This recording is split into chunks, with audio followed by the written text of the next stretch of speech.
students, welcome all of you to my channel MVIC Maths and Physics. Today in this lecture I will teach you the numerical solutions of lesson number 6.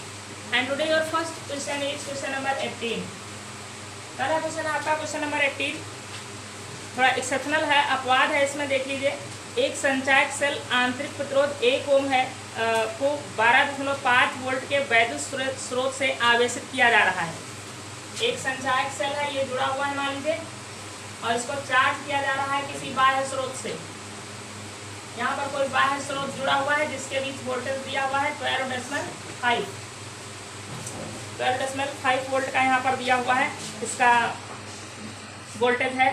वैद्युत स्रोत से आवेशित किया जा रहा है। यदि आवेशन धारा इसको बोला जाता है 0 पॉइंट, और ये धारा उल्टा चलेगी।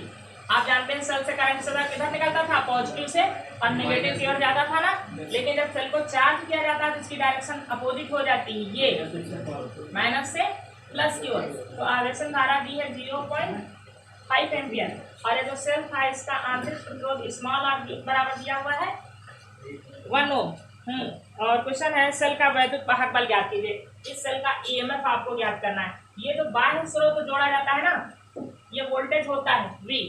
बाह्य स्रोत जिससे चार्ज करते हैं वो वोल्टेज होता है, और ये सेल का ईएमएफ यहाँ पर है। तो फार्मूला यहाँ पर बदल जाएगा क्योंकि सेल को चार्ज किया जा रहा है। चार्ज को हिंदी में क्या कहते हैं, और डिस्चार्ज को आवेशित किया जा रहा है। अतः V बराबर हो जाएगा E प्लस IR, ना कि माइनस, यहाँ पर प्लस हो जाएगा। V ज्यादा होता है, सदा आपको ध्यान है, जब चार्ज किया जाता है तो V ज्यादा, ये है चार्जर, ठीक है। जब तक चार्जर का वोल्टेज ज्यादा नहीं होगा सेल के विभव से, तब तक करंट सर्कुलेट ये नहीं कर पाएगा। चार्जर उच्च विभव पर होना चाहिए, और जिसको चार्ज करना है वो निम्न विभव पर होना चाहिए, तभी चार्जर जो है अपनी एनर्जी इसको दे पाएगा। तो V का मान कितना है 12.5। E आपको निकालना है, I दिया है 0.5, तो ये दिया है 1। 12.5 इक्वल टू E प्लस 0.5, तो E इक्वल टू कितना आ जाएगा, ये जब सब्ट्रैक्ट हो जाएगा बचेगा 12 वोल्ट बचेगा। ये आपका आंसर हो गया। देखा सेल का। Now question number 19 and very important for board examination, क्योंकि यहाँ पर जो कॉम्बिनेशन है ये आप समझ नहीं पाते हैं कौन सा कॉम्बिनेशन है, क्या है। ये देखिए यहाँ पर नहीं हो, हाँ 3 से जुड़े हुए हैं। एक यहाँ से ये क्रॉस लगा हुआ है इस प्रकार से, और एक क्रॉस कनेक्शन ये लगा हुआ है। हाई रेजिस्टेंस जुड़े हैं, आप समझ सकते हैं कि आपका मीटर सेट वाली स्ट्रक्चर है। ये हाई रेजिस्टेंस जहाँ जुड़े हुए हैं वहां पर आपको तुरंत माइंड लगाना चाहिए कि मीटर सेट वाली स्ट्रक्चर हो सकती है, और है ही। यहाँ पर है 10/5, ये 10 है, ये 5 ओम है, ये कितना है, ये 20 है, ये 10 है, ये भी 10 ओम है। और यहाँ से इसको जो है एक सेल से जोड़ रखा है, जिस सेल का जो वोल्टेज दिया 5 वोल्ट है, V इक्वल टू 5 वोल्ट। ये करंट ऐसे सर्कुलेट करेगा, ये A और B हो गया। अब इसमें आपको ज्ञात क्या क्या करना है, संलग्न प्रतिरोध में बिंदु A और B के बीच तुल्य प्रतिरोध ज्ञात कीजिए, वैद्युत धारा I का मान तथा वैद्युत शक्ति क्षय भी ज्ञात कीजिए। बहुत अच्छा क्वेश्चन है। देखिए यह मीटर सेट है, हम करेंगे क्या, ये लिखा हुआ है A और B, यहाँ पर मिल रहे हैं C और D। ये जो जुड़े हैं ये तार ही तो हैं, ठीक है। हम क्या करें, C और D को पकड़े और ऐसे ऊपर खींच दें। तार है, मान लीजिए लचीले तार है, C और D को पकड़े और ऐसे ऊपर खींच दें, तो हमारी स्ट्रक्चर इस प्रकार से बनकर तैयार हो जाएगी। ये हमारा हो गया A और B। हमने C को पकड़ के ऊपर खींच दिया, ये C यहाँ आ गया है और D यहाँ पर आ गया है, और C और D के बीच रेजिस्टेंस कितना जुड़ा हुआ है 10। ये आपका वही 10 ओम हो गया। और C और A के बीच कितना जुड़ा है 10, C और A के बीच हो जाएगा, C और B के बीच, ये B है हमारा 20 ओम, और B से D के बीच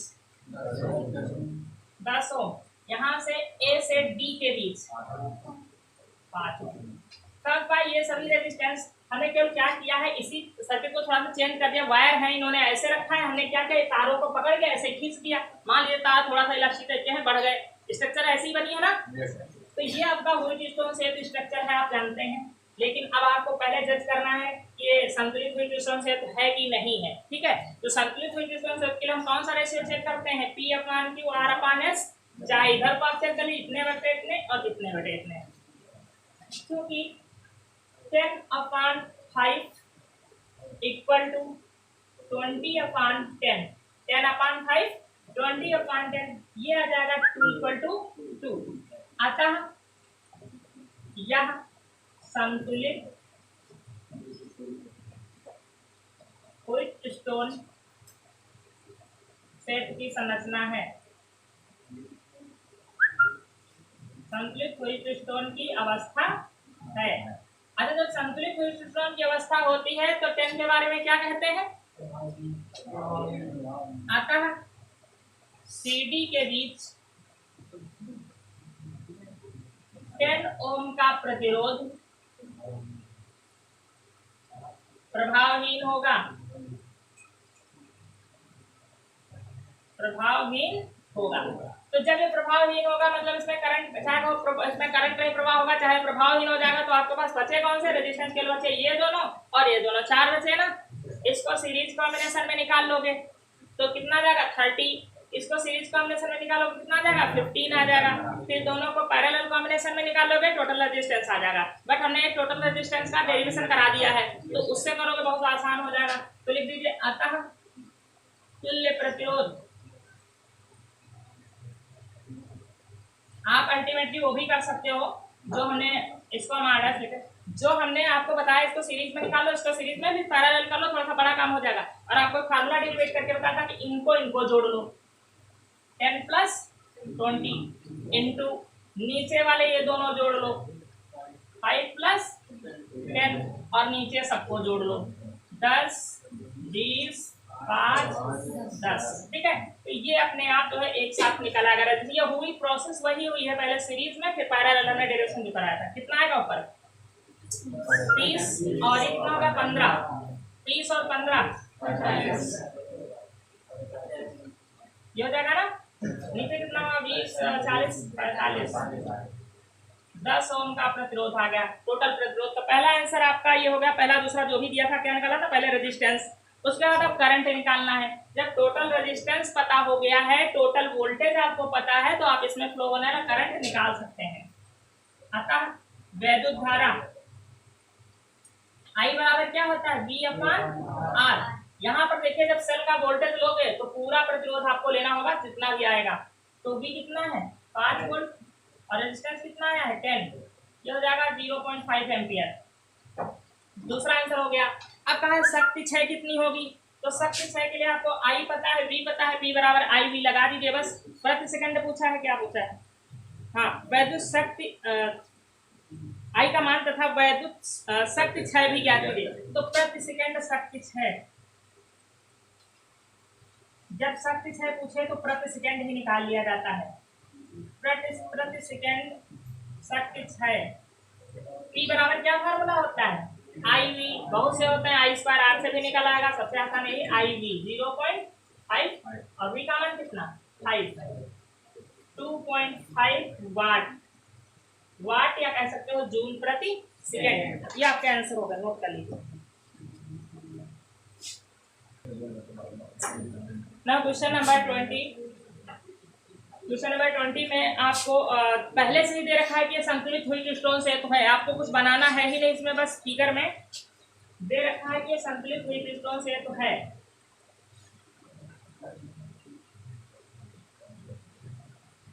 यहाँ पर रेजिस्टेंस कितना है 15 और यहाँ पर है 30 ओम, यहाँ पर कितना लगा हुआ है R, यहाँ पर क्या है 6 ओम और विकट पर भी कुछ लगा है, केवल गैल्वेनोमीटर, यहाँ पर केवल गैल्वेनोमीटर जोड़ दिया है। क्या करेंगे रेजिस्टेंस जोड़ के, करंट वैसे इसमें नहीं जाएगा। AB ये हो गया CD, ठीक है, और सेल जो जुड़ा हुआ है 6 वोल्ट का।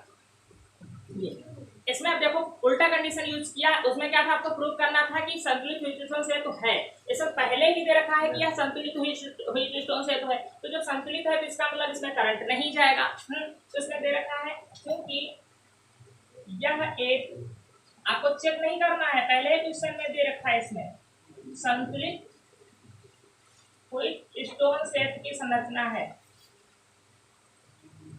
व्हीटस्टोन क्षेत्र की अवस्था है।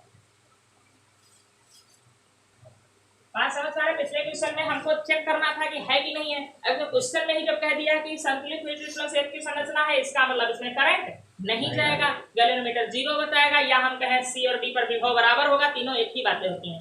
तो जो संतुलित व्हीटस्टोन क्षेत्र है तो इसका मतलब ये रेशियो इक्वल होना चाहिए ना। आता 15/30 इक्वल टू R/6, ये कट जाएगा 1/2 हो जाएगा ना, 2R equal to 6, R equal to आ गया 3 ओम। पहला आंसर ये आपका R निकल आया 3 ओम। ठीक है, इसके बाद में कहा R का मान ज्ञात करना था, और दूसरा पार्ट है I1 का मान भी ज्ञात कीजिए।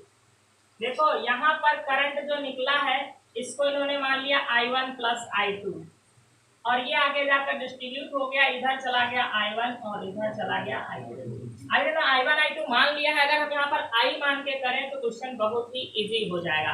लेकिन I1 I2 कहा है तो यहाँ पर 2 इक्वेशन बन जाएगी और मैथमेटिकल कैलकुलेशन भी बढ़ गई है। तो देखिए हमको अगर I1 निकालना है तो पहले हमको यहाँ से टोटल करंट निकालना ही होगा। कहीं भी आपको अगर करंट निकालना है तो टोटल करंट जरूर निकालना पड़ेगा, और टोटल करंट निकालने के लिए आपको क्या निकालना पड़ेगा? Total resistance.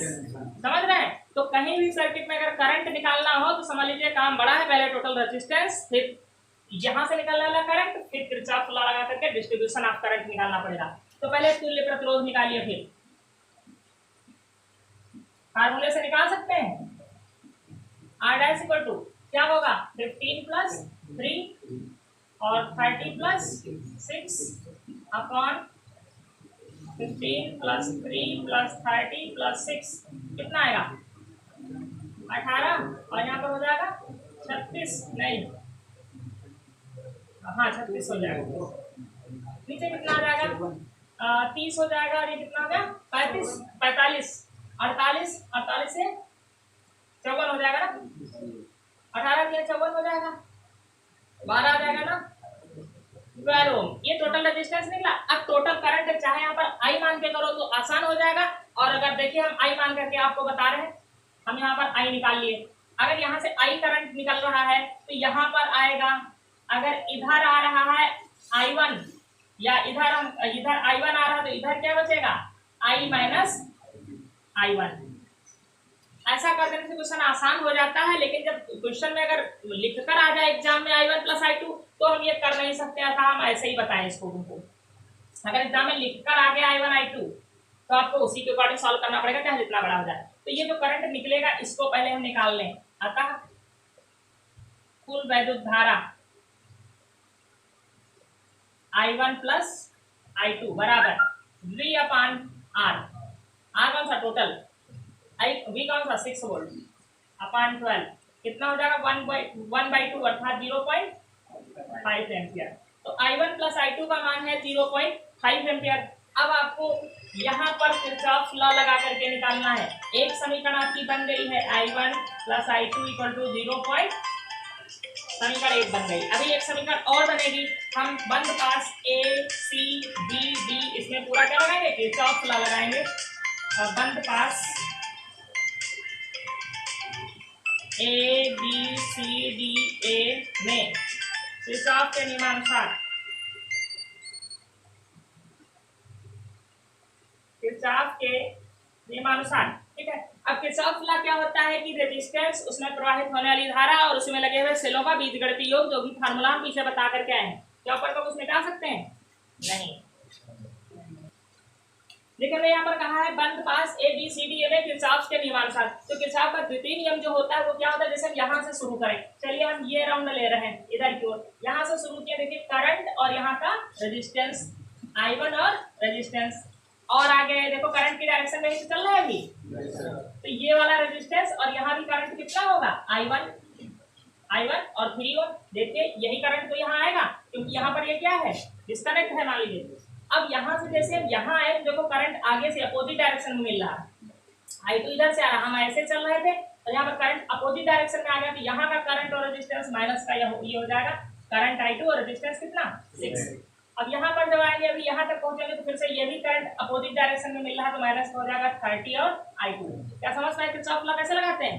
हम कहीं से शुरू करेंगे, जब तक करंट की दिशा में चलेंगे तब तक धारा और प्रतिरोध का गुणनफल पॉजिटिव, और जैसे अपोजिट डायरेक्शन में करंट मिलने लगेगा वही क्या हो जाएगा, नेगेटिव हो जाएगा। अब क्या होता है, इसी के पास में जुड़े हुए सेलों का विद्युत वाहक बल, इसमें तो कोई सेल नहीं जुड़ा है तो यहाँ पर विद्युत वाहक बलों का योगफल क्या हो जाएगा, 0।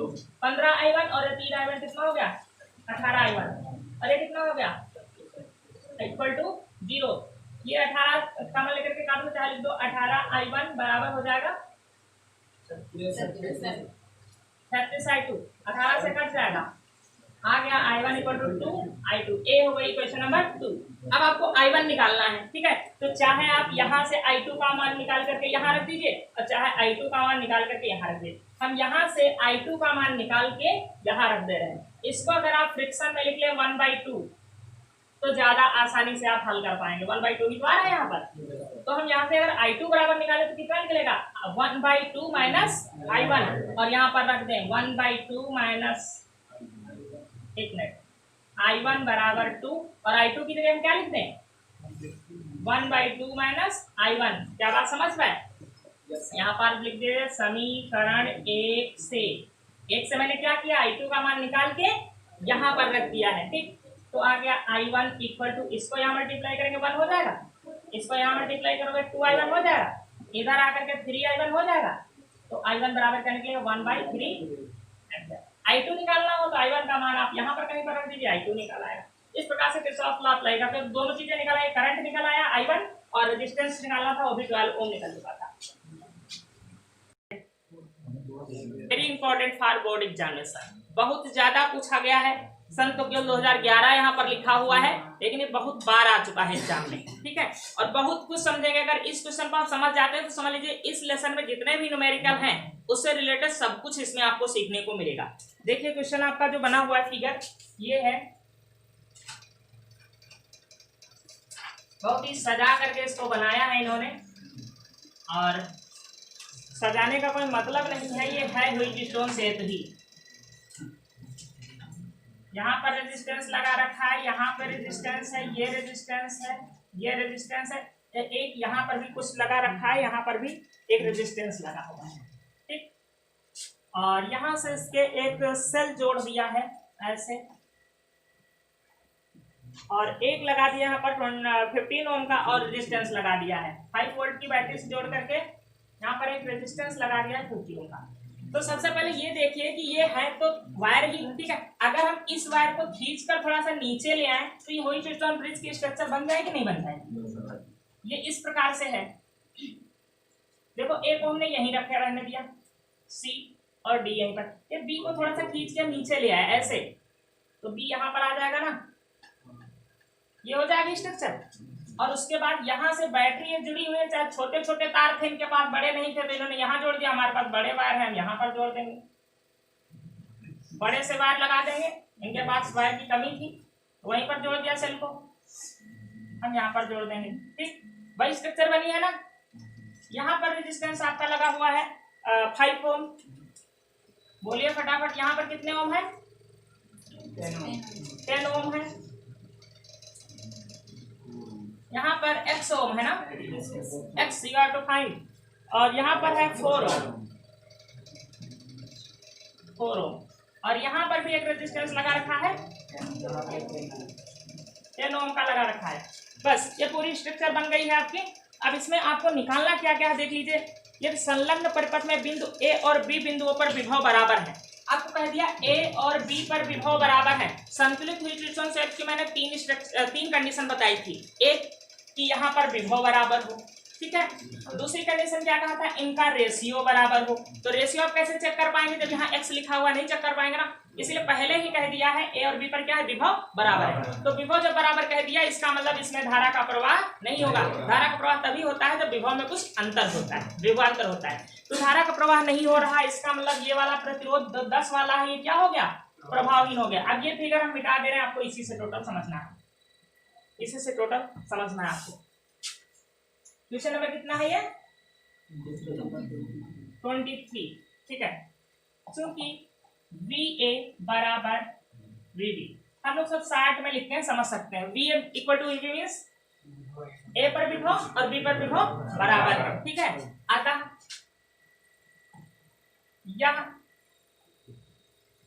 संतुलित व्हीटस्टोन सेट है,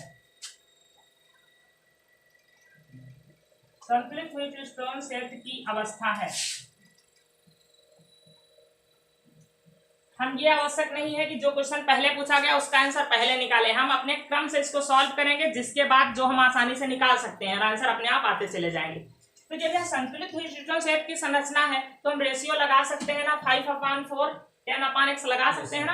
अगर ये हमको दिया होता है यहाँ पर कोई मान तो हम चेक कर लेते संतुलित अवस्था है कि नहीं है। यहाँ तो पहले ही कह दिया क्वेश्चन में कि ये संतुलित व्हीटस्टोन सेट है, तो रेशियो इसका मतलब होना चाहिए 5/4 = 10/x। ये कितना हो जाएगा 5x = 40, सो x = 8 ओम। आपका कोई एक आंसर आ चुका है। x का मान कहाँ पर ज्ञात करना था, नंबर 1 पे। तो पहला आंसर आपका आ चुका है, x का मान होगा 8 ओम।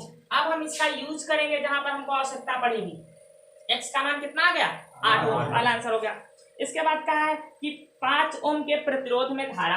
अब आप जानते हैं इससे तो कोई मतलब नहीं रहा, 5 ओम में आपको करंट निकालना है। करंट कहीं का भी आपको निकालना है तो पहले आपको टोटल करंट निकालना पड़ेगा, और टोटल करंट निकालने के लिए आपको क्या निकालना पड़ेगा, टोटल रेजिस्टेंस निकालना पड़ेगा। तो इसका मतलब हम सबसे पहले क्या कर लें, टोटल रेजिस्टेंस निकाल लें। और जो कि इस क्वेश्चन में कहीं नहीं कहा है कि पूरे का प्रतिरोध ज्ञात कीजिए, लेकिन आपको ज्ञात करना पड़ेगा टोटल करंट निकालने के लिए। तो सेकेंड पार्ट में निकाले जा रहे हैं कुल प्रतिरोध। लॉन्ग प्रोसेस करोगे कि सूत्र लगाओगे, क्या होता है 5 + 10 × 4 + 8, यही होता है ना। अपन सबको ऐड कर लेते हैं, 5 + 10 + 4 + 8 कितना आ जाएगा 12 × 5 = 60 हासिल हुआ 6, 12 × 6 = 180 हो जाएगा ना। अपान में कितना आएगा, ये हो जाएगा 10 15 27, 9 से कटेगा, ये इतना आ जाएगा ना, 9 × 18 9 × 27। इतना ओम का ये प्रतिरोध यहाँ का आया है। अभी ये देखो इतने ओम जुड़ा हुआ है सीरीज कॉम्बिनेशन में और जुड़ा हुआ है, अभी इससे तो कोई मतलब नहीं था। तो इस सीरीज कॉम्बिनेशन का रेजिस्टेंस और जोड़िए, तुल्य प्रतिरोध परिपथ का, यहां पर आपके लिए लिख लेते C व D के बीच, C व D के बीच का निकला था परिपथ का तुल्य प्रतिरोध। तुल्य प्रतिरोध R' बराबर क्या, अच्छा ये जो निकाला है इसके ये सीरीज कॉम्बिनेशन में होगा कि पैरेलल कॉम्बिनेशन में, सीरीज में होगा, क्योंककि यहाँ का टोटल निकाला है इसी वायर में ये जुड़ा हुआ है। तो हो जाएगा 20/3 प्लस ये कितना हो जाएगा 45 और 3 65/3 65/3 ओम। ये टोटल रेजिस्टेंस निकाला आया है, इसको हम R' लिखे थे, इसको R'। टोटल रेजिस्टेंस निकाला है, टोटल करंट निकाल सकते हैं। अतः सेल से निर्गत धारा, सेल से निर्गत वैद्युत धारा I = V/R। V कितना है 5 और R निकला है 65/3, तो 3 का यहाँ मल्टीप्लाई हो जाएगा ना, तो 5 से इसको कर देंगे कितना बचेगा 13 बचेगा ना। तो 3/13 एम्पियर ये आ गई है सेल से ली गई कुल धारा। ये कौन सा आंसर निकल आया, बैटरी से ली गई कुल धारा। ये 4th आंसर आपका निकला हुआ है, बैटरी से ली गई कुल धारा। तो ये आपका चौथा आंसर आ गया। यहाँ पर हमने रेजिस्टेंस ये जो निकाला है इससे कोई मतलब नहीं, कोई आंसर नहीं, हमको कुल करंट निकालने के लिए कुल रेजिस्टेंस निकालना पड़ा है। तो कुल रेजिस्टेंस निकालने के लिए यहाँ का कैसे निकाल लेंगे, फार्मूले के द्वारा क्या होता है, इसको योग करते हैं इनटू इसका योग करते हैं, नीचे सबका योग कर लेते हैं। डेरिवेट किया था फार्मूला ना, तो ये थोड़ा सा सरल हो जाएगा। ये निकला इसके सीरीज कॉम्बिनेशन में 15 था, 15 को जोड़िए, ये टोटल रेजिस्टेंस निकला, तब ये टोटल करंट निकला। तो 2 आंसर निकल चुके हैं, एक्स का मान, और चौथा आंसर निकल चुका है टोटल करंट, क्योंकि टोटल करंट के बिना इसके पहले जो क्वेश्चन है वो कुछ निकल ही नहीं सकते। ठीक, तो ये 2 नोट करिए, फिर आगे बढ़ते हैं। अब देखिए आप टोटल करंट निकाल चुके हैं, तो यहाँ से सेल से आपके टोटल करंट चलेगा कितना 3/13 एम्पियर ये करंट यहाँ से चलेगा I। ठीक, I = 3/13 एम्पियर। अब यहाँ पर अगर आप सोच रहे हो कि हमको इसमें का करंट निकालना है तो ये 5 वोल्ट जुड़ा है तो 5 वोल्ट यहाँ भी होगा, 5 वोल्ट यहाँ भी होगा, नहीं होगा, क्योंकि कुछ वोल्टेज यहाँ लॉस हो जाएगा। ये जो 15 ओम का यहाँ रेजिस्टेंस से जुड़ा हुआ है, अगर ये ना जुड़ा होता तो हम कह देते हैं यहाँ पर 5 वोल्ट का है विभवांतर, यहाँ का V पता है और यहाँ का रेजिस्टेंस 15 हो जाता, I डायरेक्ट निकाल लेते। ठीक है, यहाँ भी विभवांतर समांतर क्रम में वोल्टेज बराबर होता है, यहाँ भी 5 हो जाता और यहाँ का 8 4 12 ओम का प्रतिरोध है, I इक्वल टू VR निकाल करके हम यहाँ भी कैलकुलेट कर लेते। लेकिन अब ये 15 ओम जुड़ा हुआ है तो यहाँ 5 वोल्टेज नहीं होगा, क्योंकि यहाँ पर कुछ वोल्टेज लॉस हो जाएगा सीरीज कॉम्बिनेशन में ही, तो हमको किरचॉफ लॉ लगा करके ही इसमें निकालना पड़ेगा। तो चलिए यहाँ से I करंट आ रहा है, हमको इधर की धारा निकालना है। इधर की अगर हम धारा I1 मान लें तो इधर क्या बचेगी, जितनी आ रही थी उसमें से I1 घटा दीजिए, 3/13 माइनस I1। क्या समझ पाए बात? अगर अपने तरीके से करेंगे एक ही क्वेश्चन बनेगी, एक ही बार में आंसर निकालेगा, I1 I2 बहुत सारे मानोगे तो 3 क्वेश्चंस बनेगी। यहाँ से आ रही थी 3/13 एम्पियर, ठीक है, तो अगर इधर I1 चली गई तो इधर इतने में से जितनी बची होगी वही तो जाएगी, तो इधर कितनी जाएगी, 3/13 माइनस I1। तो ये करंट I1 5 में भी आएगा, 10 में भी आएगा, यहाँ तक आएगा। ये करंट यहाँ से होकर के यहाँ तक आएगा, क्योंकि इसमें कोई करंट नहीं जाएगा, और यहाँ जब आएंगे तो दोनों मिलकर के फिर कितने हो जाएंगे, 3/13 हो जाएंगे। ठीक, ये अगर इसमें कहे तो इसमें पूरा करंट जाएगा 3/13। आपको निकालना I1 और निकालना ये वाली 3/13 माइनस I1। I1 यहाँ का करंट हो जाएगा और 3/13 माइनस I1 1 ओम का हो जाएगा प्रतिरोध, जो कि पूरी ब्रांच पे जाएगा। तो आप कहेंगे बंद पास ABCD, इसमें तो उल्टे सीधे हैं, ADBC A में किरचॉफ के सेकंड नियम से, किरचॉफ का सेकंड नियम क्या होता है, आप किसी भी डायरेक्शन में रोटेट करिए। चलिए ऐसे हम रोटेट कर रहे हैं, कहां से शुरू कर रहे हैं, C से, ठीक है। तो ये I धारा हो गई, यहाँ का रेजिस्टेंस हो गया, इसको मल्टीप्लाई करेंगे, प्लस अब करंट की डायरेक्शन में ही तो चल रहा है अभी, तो यहाँ पर भी करंट कितना आएगा, I1 ही आएगा, इसमें करंट नहीं जाएगा, वो करंट वहां चला जाएगा, तो I1 कितना है, 10I1। अब जैसे ही आप इधर राउंड करके आएंगे तो ये करंट आगे से आपको अपोजिट डायरेक्शन में मिल रहा है ना, तो यहाँ पर करंट आ कौन रहा है, 3/13 माइनस I1, और रेजिस्टेंस कौन सा है यहाँ पर 8, तो माइनस का लिया जाएगा 8, 3/13 माइनस I1, ये भी माइनस का लिया जाएगा 3/13 माइनस I1। और क्या होता है, देखो किरचॉफ का दूसरा नियम क्या होता है, किसी भी बंद पास में जुड़े हुए सभी प्रतिरोध और उनके संगत धाराओं की गुणनफल का बीजगणितीय हो। तो बीजगणितीय का मतलब करंट की डायरेक्शन में पॉजिटिव, और करंट अगर आगे से अपोजिट डायरेक्शन में मिला तो क्या हो जाएंगे, नेगेटिव। और उसी बंद पास में जुड़े हुए सभी सेलों के वैद्युत वाहक बलों के बीजगणितीय योगफल के बराबर होता है, किरचॉफ का दूसरा नियम। तो अब इस बंद पास में कोई सेल है नहीं है, तो यहाँ पर ये क्या हो गया, 0 हो गया। हाँ, ये माइनस होगा, ये माइनस होगा, 5 और 10 ये हो जाएगा 15I1, ये 8 और 4 12 हो रहा है, माइनस के हमको उधर ले गए तो प्लस का हो जाएगा 12 ना, 15I1 इक्वल टू, इसको यहाँ पर मल्टीप्लाई कर दीजिए, कितना था, 12 36/13 और माइनस का 12I1 को इधर ले आइए, कितना हो जाएगा, प्लस का हो जाएगा ना, कितना हो जाएगा 27I1 equal to 36/13, I1 equal to 36/13 गुणे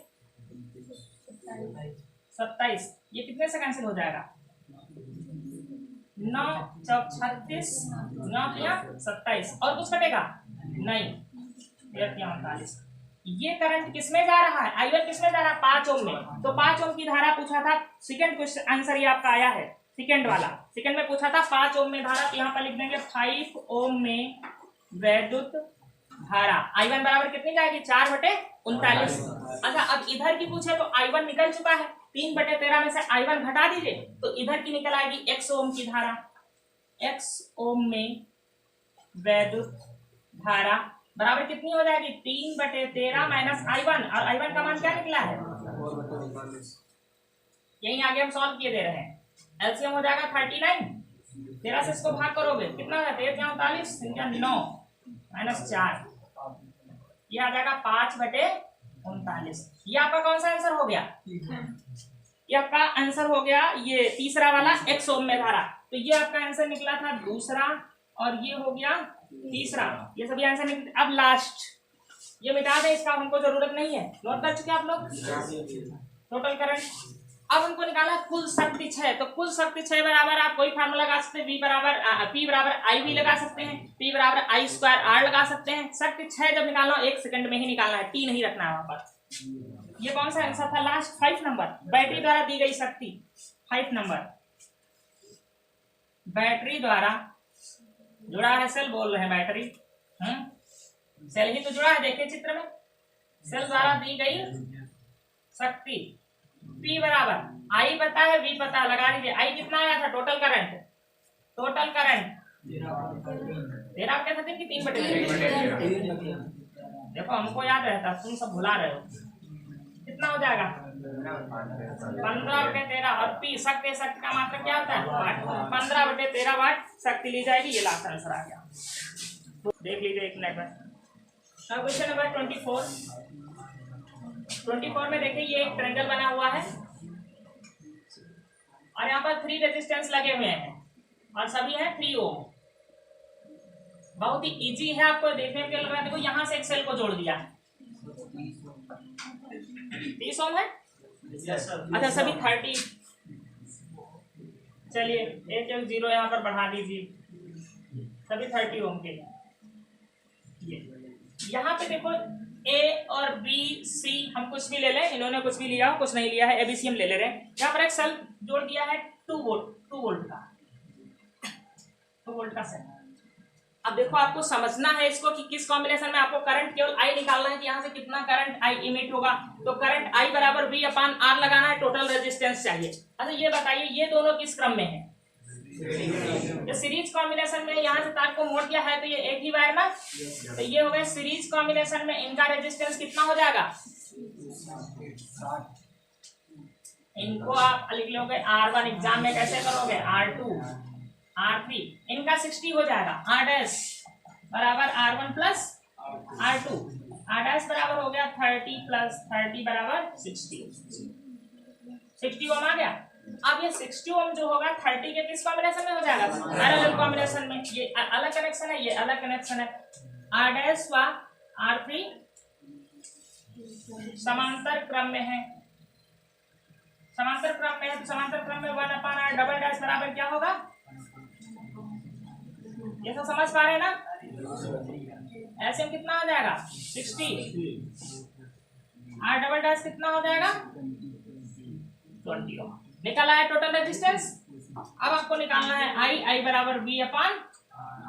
यहाँ पर R double dash total resistance रखा जाएगा। V का मान हो गया 2 और टोटल R कितना है 1/10 बराबर 0.1 एम्पियर। ये हो जाएगा। इसमें कुछ खास नहीं था, आपको केवल एम्पियर निकाल, टोटल रेजिस्टेंस निकाल पाए बस ये सीरीज कॉम्बिनेशन में, और ये इसके हो जाएगा पैरेलल कॉम्बिनेशन। कोई जरूरत नहीं नोट करने की। देख लीजिए क्वेश्चन नंबर 25, ये फिगर आपके सामने है, इसमें निकालना है टोटल रेजिस्टेंस। तो टोटल रेजिस्टेंस आप इस स्ट्रक्चर का नहीं निकाल सकते हैं यदि ये संतुलित हीट स्टोन से तो नहीं है। तो क्वेश्चन में तो कहा नहीं है कि संतुलित हीट स्टोन से है, तो सबसे पहले चेक करिए कि संतुलित हीट स्टोन से है। तो क्या चेक करते हैं, इसका रेशियो निकालते हैं 15 अपान क्या करेंगे 30, और यहाँ क्या होगा 3/6। ये कितना आ जाएगा 2 = 9, 1/2 = 1/2 इक्वल है ना। जब ये रेशियो इक्वल होता है तो हम कहते हैं यह एक संतुलित हीट स्टोन से।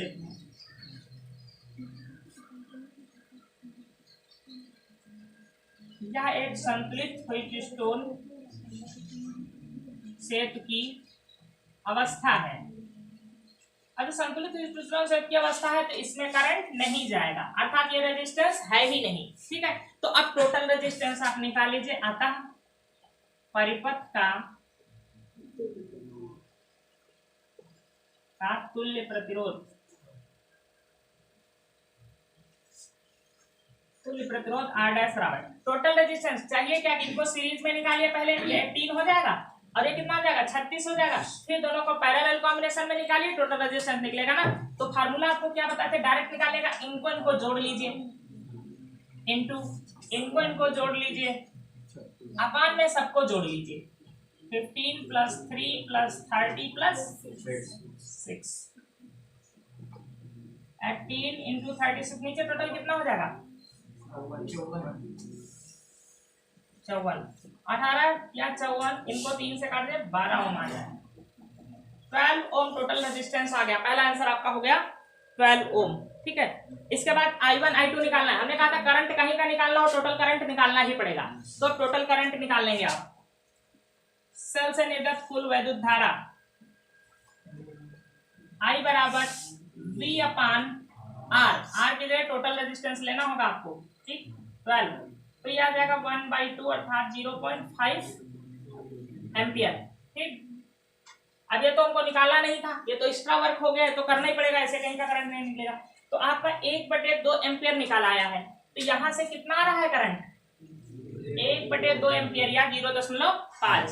तो ये करंट जब यहाँ पर आएगा तो बिंदु 1 संधि बन रही है, जंक्शन बन रहा है, तो यहाँ पर किरचॉफ फर्स्ट लॉ लगा दीजिए कि आने वाली धारा बराबर यहाँ से जाने वाली धाराओं का योग। ये मिटाना पड़ेगा, अब इसको मिटा रहे हैं। यहाँ से देखिए टोटल रेजिस्टेंस निकाला आया था। अब हम क्या करेंगे, संधि ए पर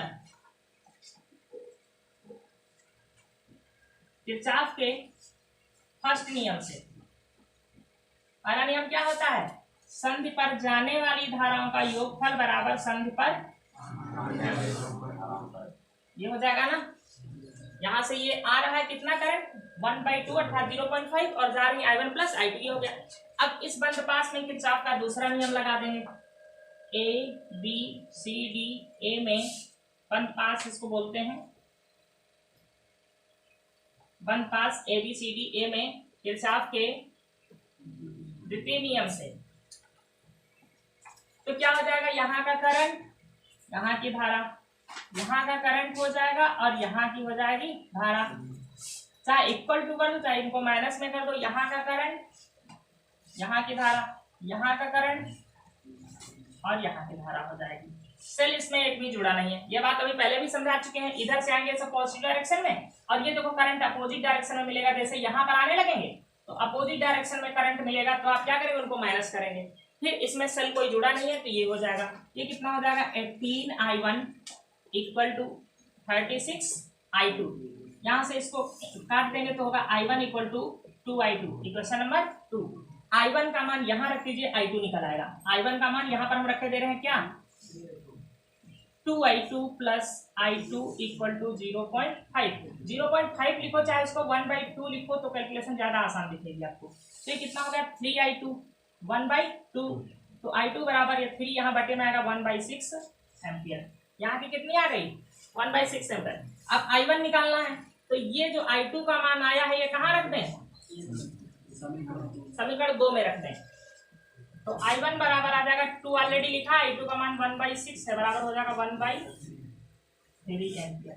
ये इस प्रकार से आप किरचॉफ लॉ यूज करके लगाएंगे, और ये क्वेश्चन दिया ही इसीलिए है कि आप किरचॉफ लॉ यूज करें। बट अभी आपको एक तरीका बता रहे हैं कि किरचॉफ का नियम ना यूज करें फिर भी निकल आएगा और आपको 100% मान्य भी होगा। लेकिन अब देखिए इस क्वेश्चन को आप बहुत इजी हल कर सकते हैं, ना टोटल रेजिस्टेंस निकालना पड़ेगा, ना टोटल करंट, कुछ नहीं निकालना पड़ेगा। जब इन 5 रेजिस्टेंस के अलावा यहाँ कोई रेजिस्टेंस ना जुड़ा हो तभी ये रूल लेकिन यूज कर पाओगे। अगर यहाँ कहीं रेजिस्टेंस और जुड़ा हुआ तो ये रूल आप यूज नहीं कर पाओगे जो मैं बताने जा रहा हूँ। अर्थात ये टोटल वोल्टेज यहाँ और यहाँ जाना चाहिए, यहाँ कहीं लॉस नहीं होना चाहिए।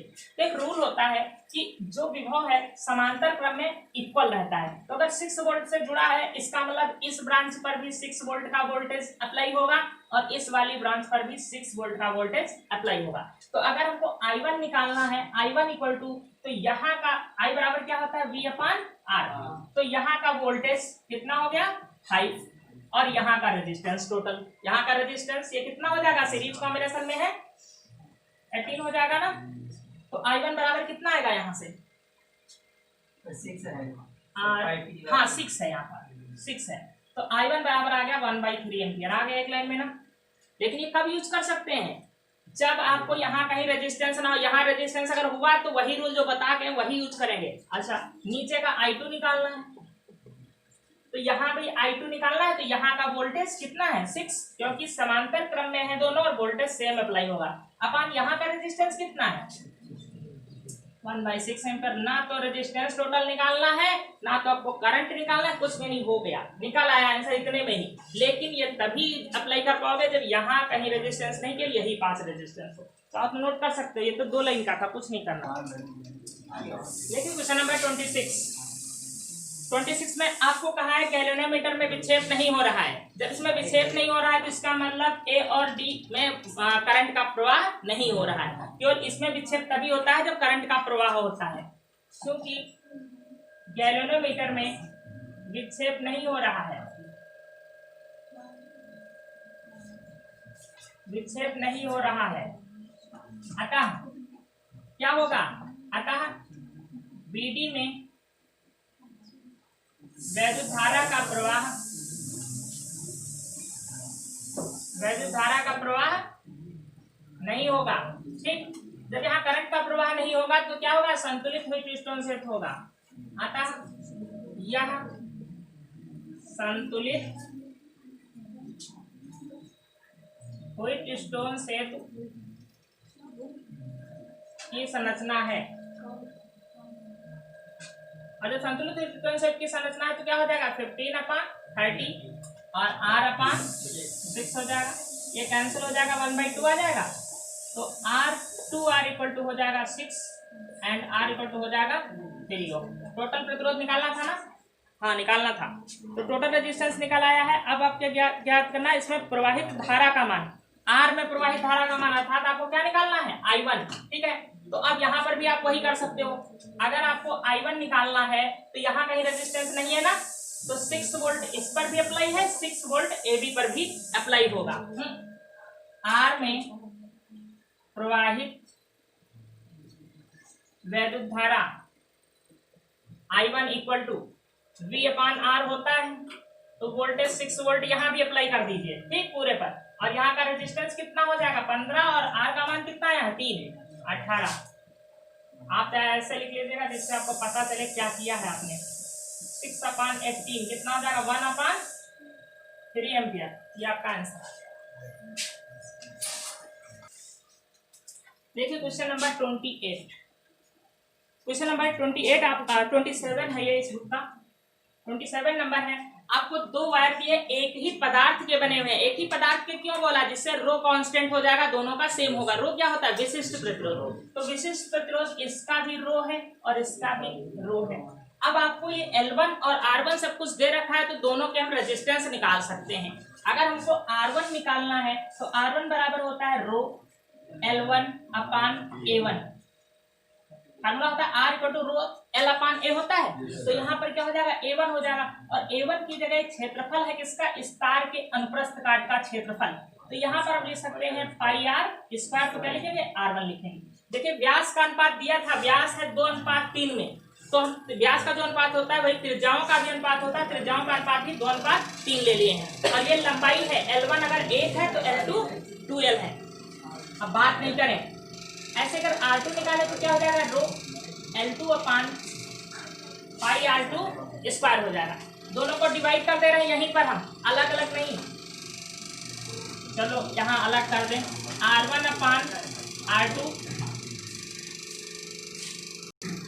चलो R1/R2 रेशियो निकालोगे, देखो इसको डिवाइड करेंगे, ये कैंसिल हो जाएगा, ये कैंसिल हो जाएगा। आपका बचेगा L1/R1²। ये R2 डिवाइड करने पर यहाँ आ जाएगा R2²/L2। R1/R2 इक्वल टू, देखो यहाँ पर क्या होगा, L1 का मान क्या रखोगे, L, और अपान में L2 है, इसका क्या लिखोगे, 2L।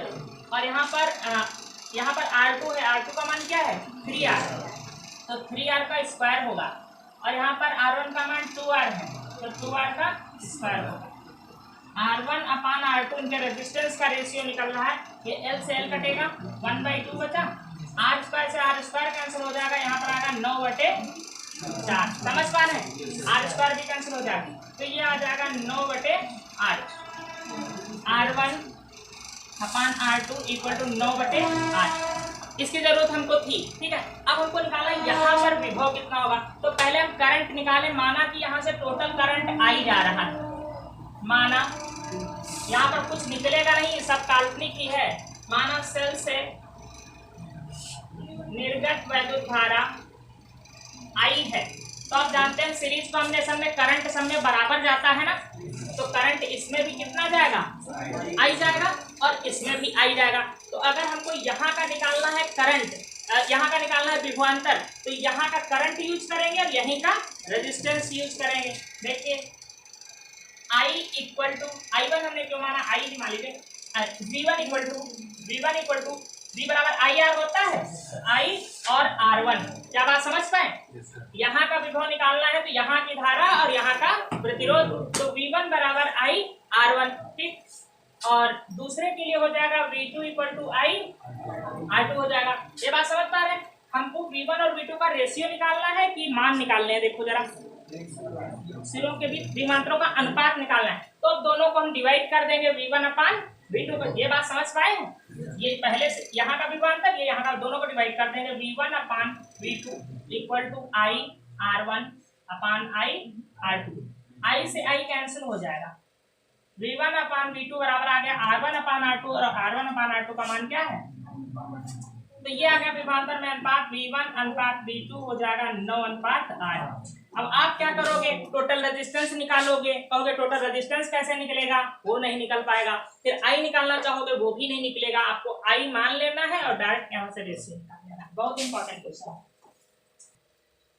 देखिए 28 में आपको यहाँ का करंट निकालना है आई, तो आप क्या करें, पहले टोटल करंट निकालना पड़ेगा। टोटल करंट निकालने के लिए टोटल रेजिस्टेंस निकालना पड़ेगा। तो 2 और 3 ओम किस क्रम में है, समांतर क्रम में है। कितना आएगा निकाल के बताओ। तो 1 अपान आर डैश बराबर ये हो जाएगा 2 और 1 अपान 3, तो आर डैश बराबर कितना निकलेगा 6/5 ओम। अब ये 6/5 ओम यहाँ का हो गया, इसकी सीरीज कॉम्बिनेशन में कौन है, 6 है। आर डैश व 6 ओम श्रेणी क्रम में है, श्रेणी क्रम में है, तो इनका तुल्य प्रतिरोध आर डबल डैश कितना हो जाएगा, R dash plus 6, R dash आ गया 6/5 प्लस 6, ऐसे में कितना हो जाएगा 5, 36 हो जाएगा ना। 36/5 ये निकाला आपका टोटल रेजिस्टेंस। अब टोटल रेजिस्टेंस निकला है तो अब टोटल करंट निकालना पड़ेगा। कुल धारा कितनी होगी, क्या कुछ गलत होगा क्या, कुल वैद्युत धारा या सेल से निर्गत धारा, सेल से निर्गत वैद्युत धारा I equal to V upon R। R कितना है 36/5 है, तो 5 का यहाँ मल्टीप्लाई हो जाएगा, ये कितना हो जाएगा 12। कहाँ पर 6 है, V6 है। अच्छा फिर से देखिए, I बराबर V अपान R, R का मान है 36/5, तो 5 यहाँ पर आ जाएगा, ये हो जाएगा कितना 6। तो एम्पियर आपका आ गया 5/6। ये आंसर नहीं लिखा है यहाँ, AMP हम लिखते हैं, कुछ लोग आंसर मत लिख लेना, AMP दिख रहा है आपको, एम्पियर लिखते हैं। तो इतने एम्पियर करंट यहाँ से चला, इसका कोई और तरीका नहीं है, आप मत सोच लेना किसी और मेथड से भी हो जाएगा। ये करंट यहाँ से आ रहा है, ठीक है। अब अगर इधर I जा रहा है, इसको तो हम I ऑलरेडी मान चुके हैं, तो इधर अगर I1 जा रहा तो इधर कितना जाएगा 5/6 माइनस I1 जो बचा होगा। जैसे बताएं नहर से पानी इतना आ रहा है, इधर एक नाले में गया तो इधर कितना जाएगा जो बचा होगा, ठीक। अब यहाँ पर कोई और रूल नहीं लगेगा इसमें सिवाय किरचॉफ रूल के। तो किधर को राउंड करिए, चलो ऐसे राउंड कर देते हैं इसी के अंदर। बंद पास, इसको हम क्या लिखें ABA, बंद पास ABA में। तो देखिए यहाँ का करंट और यहाँ का प्रतिरोध कितना है 2I1। इसमें करंट ऐसे चल रहा था, जैसे यहाँ पर आओगे तो करंट अपोजिट डायरेक्शन में आ रहा है, तो यहाँ का जब आप लोगे तो माइनस हो जाएगा 3/5/6 माइनस I1। और इस बंद पास में जुड़े हुए सेल कितने हैं, एक भी नहीं, तो हो गया 2I1 इक्वल टू, ये उधर जाएगा 3/5/6 माइनस I1। इसको हम यहाँ पर सॉल्व किए दे रहे हैं, 2I1 इक्वल टू 3 से यहाँ पर मल्टीप्लाई करोगे तो 5/2 बचेगा ना, तो यहाँ पर हो गया 5/2। 3 का यहाँ मल्टीप्लाई करोगे 3I1 हो जाएगा, तो माइनस का हो गया 3I1। 3I1 यहाँ ले आइए, 5I1 हो जाएगा, इधर है 5/2, 5 से 5 कैंसिल, I1 इक्वल टू आ गया 2 एम्पियर। और यही आपको निकालना था I1 करंट था 2 ओम में धारा 2 ओम में 1/2, हाँ 1/2, 1/2 लिख लीजिए या 0.5 लिख लीजिए। तो 2 ओम की धारा पूछी गई थी, 2 ओम में धारा जाएगी इतनी। और कुछ क्वेश्चन था इसमें, ए बी के बीच विभवांतर भी पूछा है। अब देखो ए बी के बीच विभवांतर हम कहाँ पर निकाल दें, इस बक्से के अंदर। ए बी के बीच विभव या विभवांतर, ठीक, V बराबर, देखो जहां का विभव निकालना होता है उसी के बीच करंट कितना जा रहा है और वहीं का रेजिस्टेंस चाहिए। तो A और B के बीच कुल करंट कितना जा रहा था, 5/6। तो V बराबर IR लगाओगे तो करंट कितना लिख दोगे, 5/6। अच्छा, A और B के बीच टोटल रेजिस्टेंस कितना आया था, ये 6/5, यही तो आया था A B के बीच पैरेलल कॉम्बिनेशन में। यहाँ पर क्या लिख दोगे, 6/5, ये तो 1 वोल्ट आ गया। अच्छा, अब अगर 1 वोल्ट यहाँ है तो फिर यहाँ पर कितने वोल्ट बचा होगा, 5 वोल्ट बचा होगा। उसको निकालने की जरूरत नहीं, अपने आप पता है कि यहाँ 6 वोल्ट था, अगर यहाँ पर 1 वोल्ट है तो यहाँ पर 5 वोल्ट लॉस हो रहा था। अब अगर आपको पहले से पता होता कि यहाँ 5 वोल्ट लॉस हो रहा था तो आप कह देते हैं कि यहाँ भी 1 वोल्ट और यहाँ भी 1 वोल्ट, डायरेक्ट आंसर निकाला। लेकिन पहले से नहीं पता था यहाँ 5 वोल्ट लॉस हो रहा है।